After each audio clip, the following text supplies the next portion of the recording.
Hi everyone, welcome to my channel. I'm gonna do this one in English because I got some requests from our English speaking friends all over YouTube. This is about steering lock for a Mercedes. This one's actually from my Fiano Benz, but a lot of models use this one. People ask me how did I unlock it, because what happens is they fail, and they fail in the lock position, and because they fail in the lock position it's impossible to take them off in a non-destructive way, or so people claim. And I've seen a lot of other videos showing people how to take them off, and frankly abysmal ways of doing this.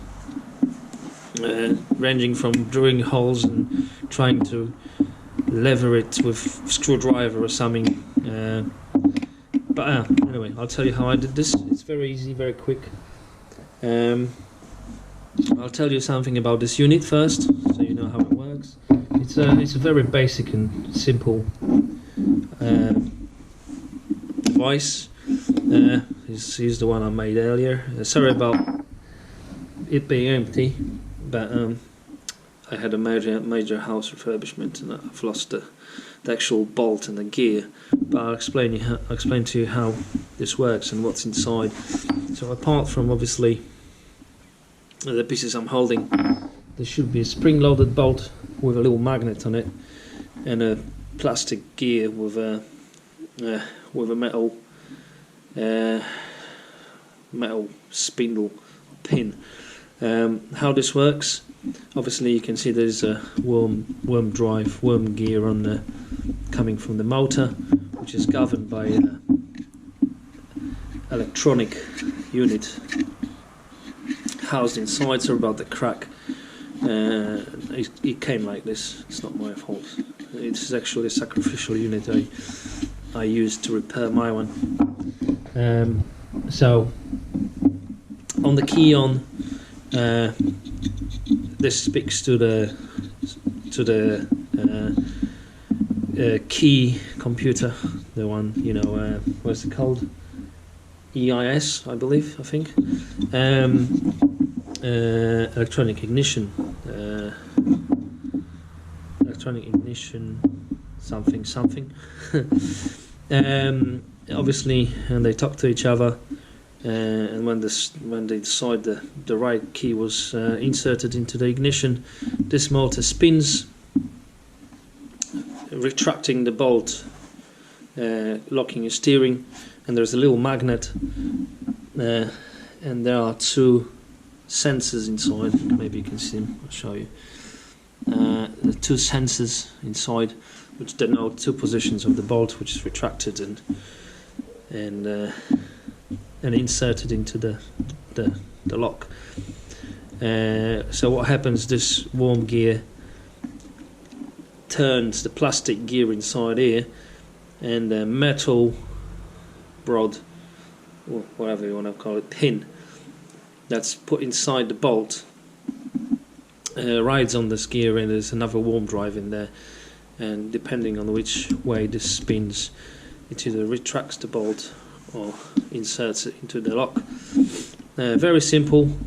So the magnet stops, the unit stops when it detects the magnet on one of the positions in there. Pretty easy. So how to open it? Very simple. This cover is held by 4 locking roll pins. They lock the cover in place. You got 2 here, and you got 2 on the other side, so it's 2 on each side of this. And the way to open it is to drill into the cover, right on the edge here. So what happens is, if you drill here, it goes through the 2 roll pins on this side, and then what you can do, once you got a little hole here and a little hole here, and the pins, and you went through the pins, you can just wedge the cover open, and that's all it is. Don't try to drill the pins out from the actual pin side, because what's going to happen is the pitch is going to bite into the pin and spin it, because they are just normal roll pins. There's nothing preventing them from spinning inside the casing here. So just go from the bottom with a small drill. What is it, 5mm drill will do. Pins are really soft, they're not hardened, so you can use just any normal drill. I use cobalt drills, they're very good, they make a short work of it. So as you can see here, yeah, a hole right on the edge, straight through the pin, through both of these, and just pry it open. And what happens when you pry this open, the bolt can be just removed, and depending on the orientation of this locking device, you can just pull it out, or if it's on the bottom of the steering column, it'll just falls out, and there you go, your steering's unlocked. And what happens then, you can take out the locking bolt out to remove the unit. Otherwise, in the lock position, this bolt is not removable. So you can break it, you can try, but yeah. So that's it, I think. There's nothing more to it. If you have any questions, just put something in the comments. Thank you very much. Good luck. This operation shouldn't take you more than 10 minutes. That's what it took me. Nothing difficult really. So thank you very much, and see you later.